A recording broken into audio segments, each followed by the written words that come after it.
The Federal Reserve announced today that they are lowering rates again by 0.25%, and now the official federal funds rate is between 4.25 and 4.5%. And this is monumental because this is the third consecutive rate cut that the Federal Reserve has made after the post-COVID tightening cycle that occurred. Now, what's super interesting about this rate cut is that it comes at a very unique time in our country's economy. The stock and crypto markets are euphoric, which means that a cut could provide the financial means or justification or encouragement for increased spending, thus increasing the risk of more inflation. And when it comes to inflation, while it is a touch higher than it was in September, it hasn't gone too far out of control. The job market also seems to be stabilizing as well, which perhaps gave the Fed more confidence to cut rates by 0.25% today. In today's video, we'll discuss how this decision ultimately affects the housing market, the stock market, the crypto markets, and how it affects you, because this policy shift can make a big difference in a lot of the financial decisions that you may come across. All right, so let's start at the inflation report. It was recently reported that inflation came in as expected, rising about 0.3% in the month of November. While this rate was 0.1% higher than October, quote, all of the numbers were in line with the Dow Jones consensus estimates. This actually puts the 12-month inflation rate at 2.7%, which is still above the Federal Reserve's target inflation of 2%. The main reason for inflation still being higher than expected is that both shelter and transportation services have 12-month unadjusted increases of 4.7% and 7.1% respectively. Now, in terms of core CPI, which is the measure of everything inflation related, less food and energy, we actually see that it stayed relatively flat at around 3.3% year over year. The Federal Reserve often likes to use core CPI to make decisions, as it's a better reflection of the trends of inflation because food and energy tend to be volatile in the short term. Since overall CPI is 2.7% and that's slightly below core CPI of 3.3%, this means that food and energy prices are not the main drivers of inflation right now, and that's actually given the Federal Reserve some more confidence to cut rates this time around. Another indicator that the Federal Reserve was confident in cutting rates today was the performance of the labor market. When it comes to the Federal Reserve, one of their main objectives is to have maximum employment without overcooking inflation. And in November, that's exactly what happened. 227,000 jobs were added, and the unemployment rate is now sitting at 4.2%. Now, what I always find fascinating is that the Federal Reserve actually wants some level of natural unemployment. It's impossible to think that unemployment can be 0% because there's usually going to be people that are in transition with their jobs, perhaps there's career changes, or simply there's just an unavailability of jobs in general. And I learned that if unemployment is too low, this can actually cause inflation. The wage price spiral is something that economists talk about when unemployment is too low. That's when businesses may face labor shortages and they actually have to compete for workers by raising wages that they offer. But when wages go up too much, that theoretically does sound kind of good, but it could turn into much more inflation. That's because from a company perspective, if you're paying more for labor, your production costs are going to go up, and you may have to pass those costs on to your consumers in how you price your goods. So think about it from a car company's perspective. If you're trying to make a car and all of a sudden there's not many workers to work on that car, you actually have to increase your wages to get that type of labor. However, once you do receive that labor and you're working on your car, you actually realize, oh crap, my production costs are now going to be higher. Therefore, if you're the car company, you might have to charge more for that same car that you were making before. Higher prices in general will lead to an increase in the cost of living, or in our case, the cost of transportation,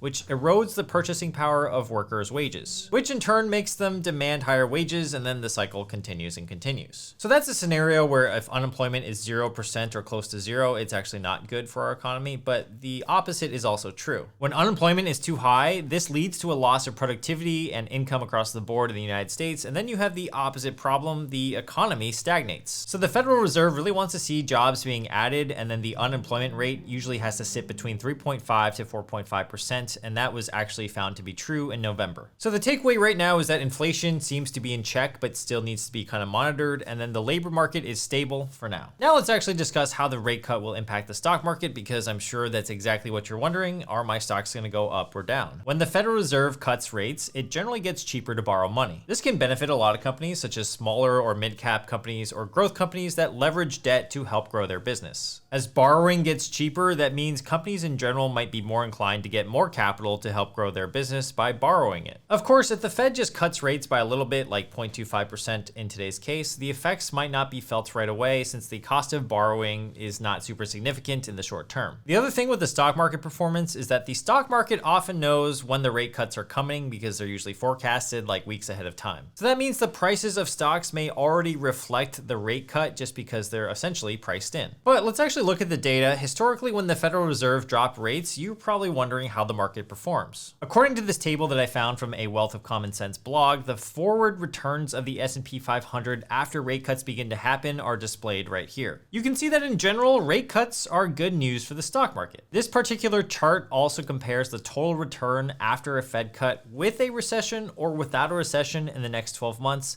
And you can actually notice here that the disparity is not that large. So if you're worried that for some reason the Fed cuts will cause a recession soon, it would benefit you just to keep investing because the data shows that historically, in general, we're going to be fine in longer time frames. While that may not always be the case, and I just always have to preface that, that's just historically what has happened since 1970. Now on this channel, we usually cover the buy and hold type strategy for investing. You guys should know that. We are in it for the long game. So the likely action for you if you're just sitting on a portfolio of ETFs is to sit on your hands and just continue to dollar cost average. Now, one area where the Fed rate cuts will affect you is going to be the correlated drops in T-bills, CDs, saving accounts, interest rates, etc. Right now, high yield savings accounts still pay around 4.25%, but after this cut, most likely we're going to see banks also move that rate downwards in lockstep. At a 4% high yield savings account rate, I still think it's worth parking your cash in one of them, but if the rates ever get to 3% or lower, then the decision financially becomes a lot closer. At that point, perhaps there's some opportunity cost of keeping your cash in a high yield account if the interest rate is only 3%,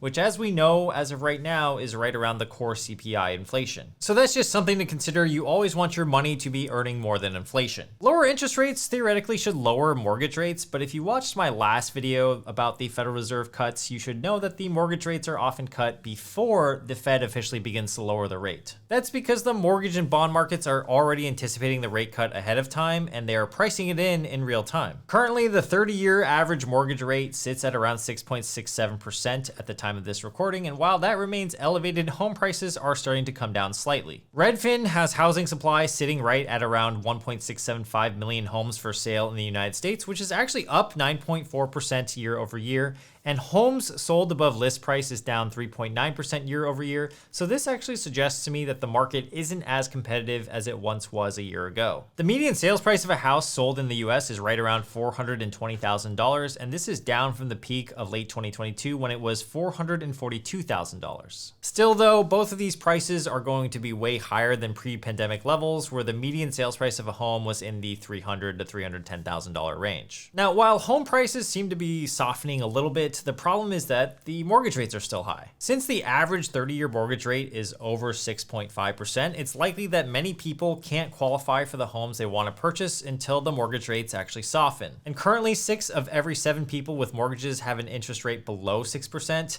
and that means these people are not willing to sell their homes right now. And that makes sense. If you're locked in at a 2.5% mortgage rate, for example, you're just not willing to sell your home just to buy another home at a 6% interest rate. I did create a video addressing whether you should buy a house now or wait until 2025, and my entire thesis was that the rates will likely continue to soften at least a little bit in 2025, so that if you could actually wait, that might be the best decision. Just know that if rates do soften, you will have more competition for those homes, and that's why if you desperately need a house now and you can afford the payments, you may want to lock in that dream house, and then basically if rates fall to a place where it makes financial sense to refinance, you can always just do that. If you are in the market for a home or perhaps a possible refinance, just make sure you actually shop around for mortgage rates. A 0.5% or even a 1% lower rate than the average 30-year mortgage rate is actually possible if you go to a mortgage broker or you just go to another bank and just ask, hey, what's the lowest rate you can do for me? I had a friend of mine go to a broker online like this one at directwholesale.com, and they were able to actually get a 5.5% interest rate on a home when the rates were hovering around 6.25% back a few months ago. And sometimes wholesale mortgages can be cheaper than your run-of-the-mill Chase Bank or retail bank out there, but they are harder to get because you actually have to go through a broker. My point is here that you should always shop around and don't just take the first interest rate that gets quoted to you, and so make sure you ask your realtor or your lender if they can shop around for you as well. Now, in terms of the crypto market, it's been absolutely ripping since the presidential election, with Bitcoin topping over $100,000 per Bitcoin for the first time ever. Not only is it hitting new highs on the hopes that Trump will build a national fund and have the US be the crypto capital of the world,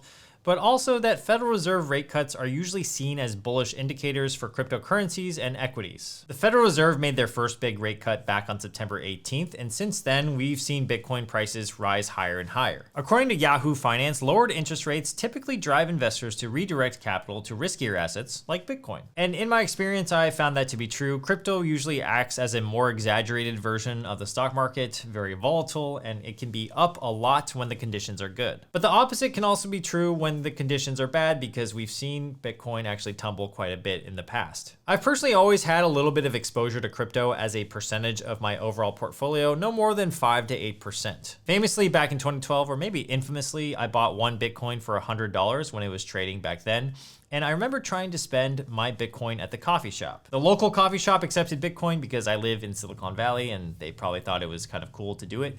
And so I remember trying to spend about 0.1 Bitcoins on a coffee. But since this was 2012, I didn't know that Bitcoin transactions take about 30 minutes to confirm on the blockchain. So it's not like the barista behind the counter knew how to work it either. Like, we were both really new at this. And so when the transaction didn't go through, I sent it again. Long story short, they never got the crypto, but I just had to spend money on a coffee, my normal fiat money on a coffee anyways.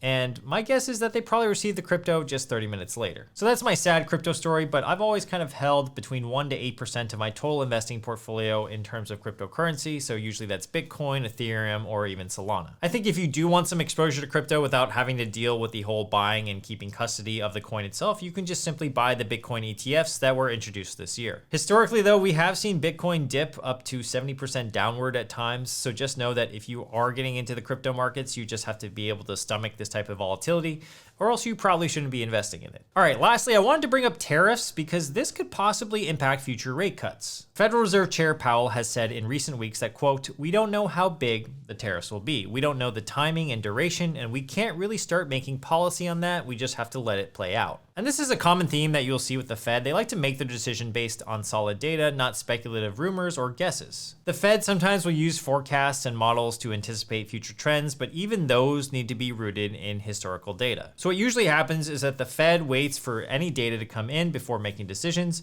and while that can reduce the chances of acting prematurely, some people have argued that it can make the Fed more reactive than proactive, potentially delaying its response to emerging market trends like the whole inflation that we faced during COVID. Now, I bring this up because the potential tariffs that Trump wants to implement could cause prices and inflation to go back up. That means the Federal Reserve's decision to further cut interest rates going into 2025 will likely depend on the data that comes in after any tariffs go into effect. Now, some Federal Reserve members could be less confident in rate cuts in the future, especially in 2025, because not only the tariffs, but also Trump has promised to deport workers, and that could actually create issues among the Federal Reserve's goals of maximum employment and price stability. As of the latest article I could find, the president-elect wants to pledge a 25% tariff on all products from Mexico and Canada, along with a 10% tariff on Chinese goods on the day that he is inaugurated. Unfortunately, we don't know what's going to happen and what's going to play out. It's just a situation that we need to keep an eye on. I do think though that if tariffs do go into effect, I will probably make an update video. So I hope that this video was helpful, and make sure you subscribe to this channel so you can get those updates when I post it. Make sure to also follow me on Twitter and Instagram. I also post there quite often as well. And if you're interested in another video on my channel, I would highly suggest you check out my investing plan for 2025. I will leave it up right here. And I talk a lot about my personal thoughts on the markets and the economy moving forward. All right, I will see you in that video or a future one on this video. Peace.